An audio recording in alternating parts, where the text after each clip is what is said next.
विद्यार्थी मित्रांनो, गणित भाग 2 मध्ये प्रकरण क्रमांक 3 त्रिकोण यामध्ये आज आपण सराव संच 3.2 मधील राहिलेली उदाहरणे उदाहरण क्रमांक 4, 5 आणि 6 यांचा अभ्यास करणार आहोत. पहा 4 नंबरचं उदाहरण काय आहे. त्रिकोणाच्या 3 कोणांपैकी एक कोण सर्वात लहान आहे.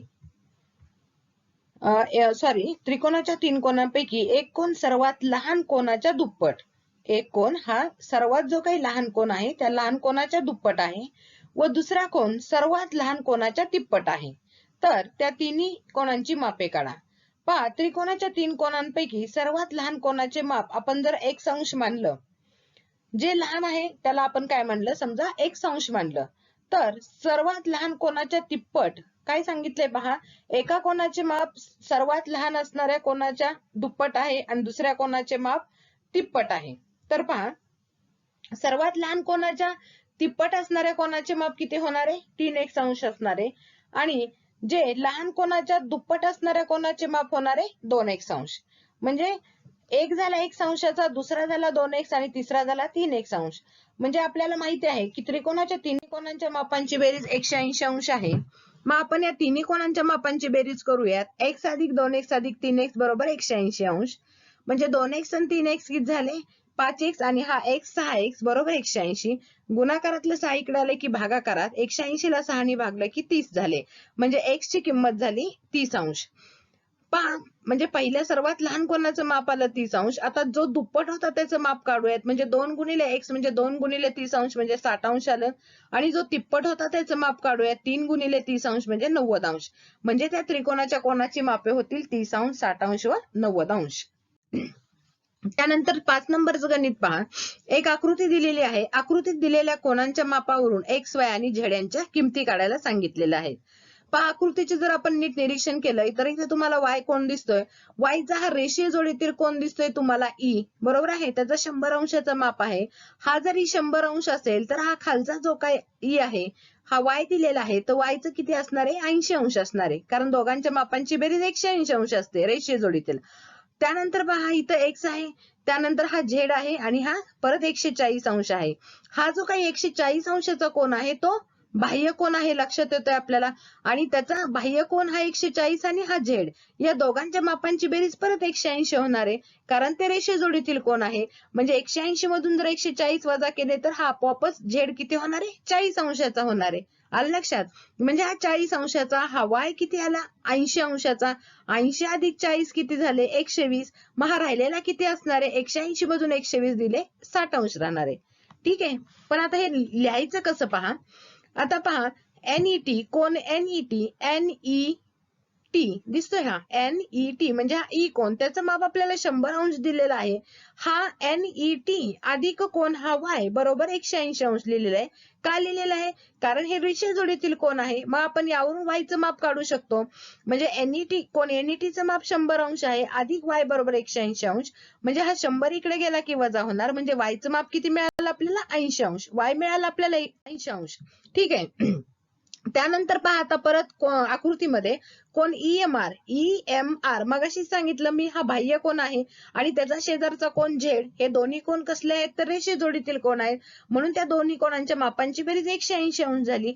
म्हणजे z बरोबर 180 मधून 140 गेला की किती उरला 40° उरला. बरोबर आहे. म्हणजे कोण z चं माप किती झालं तर 40° झालं. z चं मिळालं आपलं 40°. त्यानंतर पहा आता कोण x आणि कोण y. कोण x अधिक कोण y पहा अजून एक आपल्याला दूरस्थ आंतर कोणाचे प्रमेय किंवा बाह्य कोणाचे प्रमेय हे वापरून आपल्याला या ह्या x चं पण माप काढता येतं. किंवा अजून एक मी मगाशी पद्धत सांगितली तुम्हाला कोण x अधिक कोण y अधिक z बरोबर 180 म्हणा आणि नंतर तुम्ही x चं माप काढू शकता. किंवा दुसरी पद्धत कोणती आहे कोण x अधिक कोण y बरोबर माहितीये हा बाह्य कोणाचं माप असतं कोण EMR कारण हे दूरस्थ आंतर कोणाच्या प्रमेयानुसार आपण लिहू शकतो.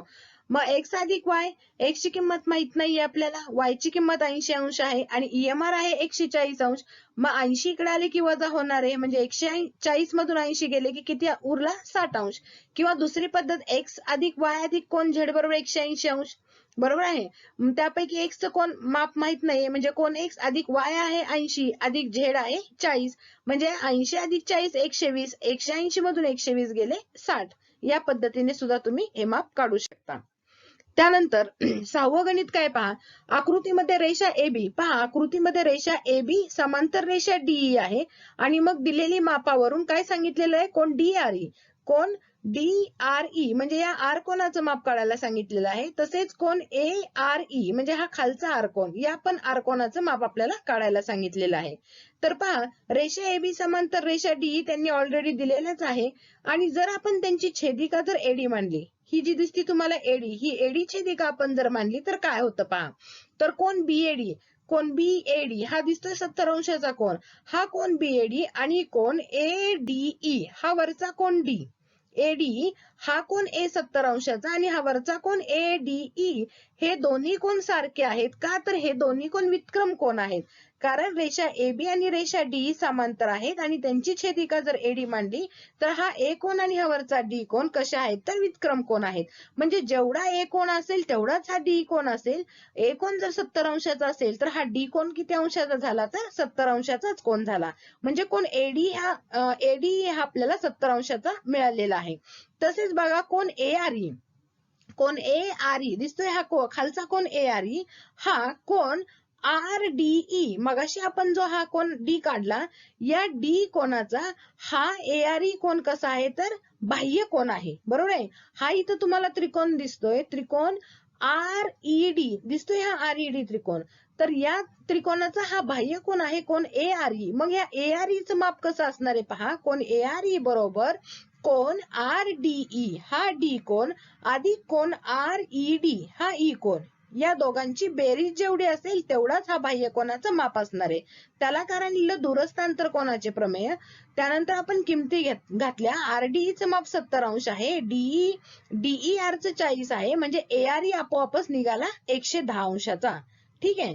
त्यानंतर पहा आता ARE हा 110 अंशाचा आहे, तसेच कोण DRE हा दिसतोय, DRE हा खालचा आर कोण आणि हा DRE हे दोन्ही कोण रेषे जोडीतील कोण आहे, त्यांची मापांची बेरीज 180 अंश आहे. त्यापैकी ARE 110 असेल तर DRE चा किती माप असणार आहे, तर 180 वजा 110 तो किती याचा असणार आहे, तर 70 अंशाचा असणार आहे. म्हणजे अशा पद्धतीने आपल्याला DRE हा 70 अंशाचा मिळाला आणि कोण ARE चं माप आपल्याला 110 अंश मिळालेलं आहे. ठीक आहे. तर 2 मार्काला प्रश्न आणि हा जो आता आपण सोडवला तो 3 मार्काला प्रश्न विचारला जाऊ शकेल.